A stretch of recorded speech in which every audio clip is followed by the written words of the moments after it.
Namaste. The power of faith, organized religion, and the eternal way of life. How do we know that we even exist? Everything exists until life exists, and we know that life exists only when we are awake and conscious. Feeling alive may also be considered to be a state of mind. It is only when we are awake and conscious that we have the luxury to think about life itself. That is when we analyze life, nature, natural laws, relationships, happiness, health, and of course, spirituality. Philosophy and organized religion create a framework of social laws, the do's and the don'ts, and all other conditions required for creating a cohesive and disciplined society. Religion has always been used as a means to unite people in their thoughts and to lead them into believing in one ideology. This makes it easier for the ruling elite to control the masses. Greed and fear are so deeply injected into the minds of unsuspecting people that very few manage to come out of the mass intellectual numbing done by their rulers.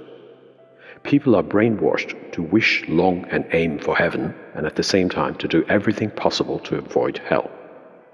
People are taught that their king has been appointed by God, and hence they should never go against their rulers.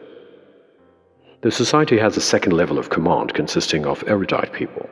These erudite people work for the king and do their job of ensuring that the people always revere, honor, and also fear their king.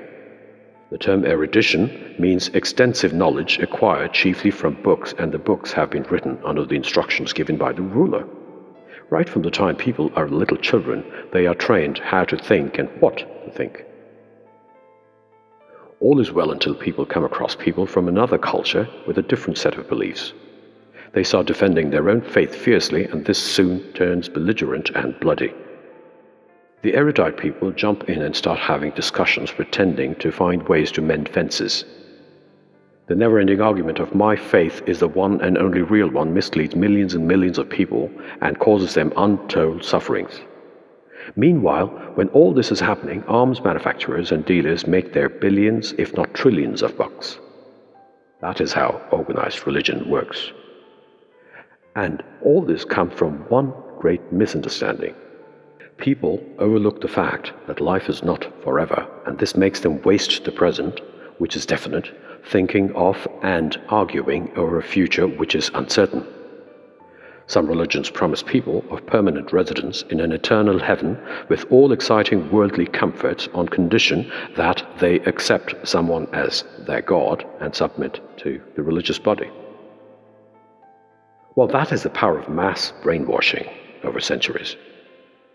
Whereas on the other hand, the Sanatana Dharma, or the eternal way of life, as taught by the Bhagavad Gita, explains life, its various aspects, its joys and sorrows through the highest level of metaphorization possible.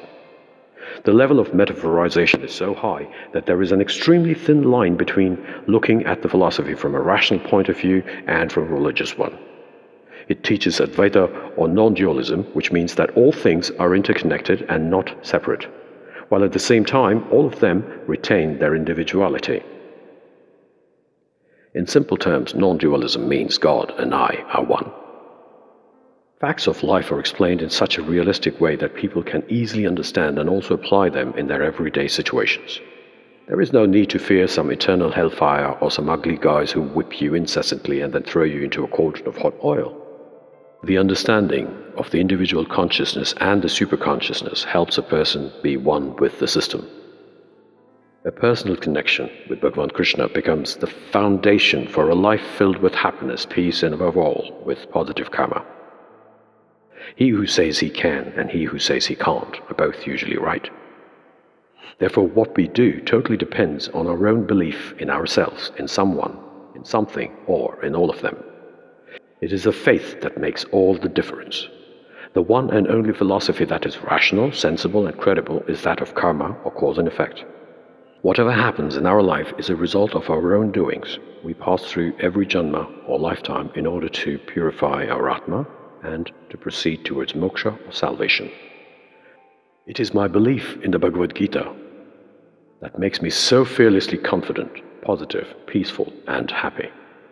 Belief in this philosophy deters people from committing violence or any other kind of crime, not out of fear, but due to the respect and love for Krishna. This ensures that people are responsible at all times. As a person that has been through several life-threatening situations, I have learned to value, respect, and admire every single moment of my life, or rather every moment of consciousness that I am blessed with. I am not sure who is doing it, but something or someone does continue to keep me alive, at least until now. Life is happening now and right here, and therefore there is every reason to celebrate the now. The belief that we are a part of a huge system gives us a feeling of security. Nimitta matram bhavasavya sachin. You are merely an instrument in my hand, O Arjuna, says Bhagavan Krishna to Arjuna in verse 1133 of the Srimad Bhagavad Gita. Understanding this provides me with absolute confidence and fearlessness. It gives me a truly smug feeling that I am an instrument in his hand. I am certain that he is keeping me for a reason. It is very reassuring to know that he will protect me and care for me until my job for this janma or lifetime is over. He is neither a dictator nor a tyrant, and he does not threaten me with anything. All one has to do is to go to him, and he will show the way.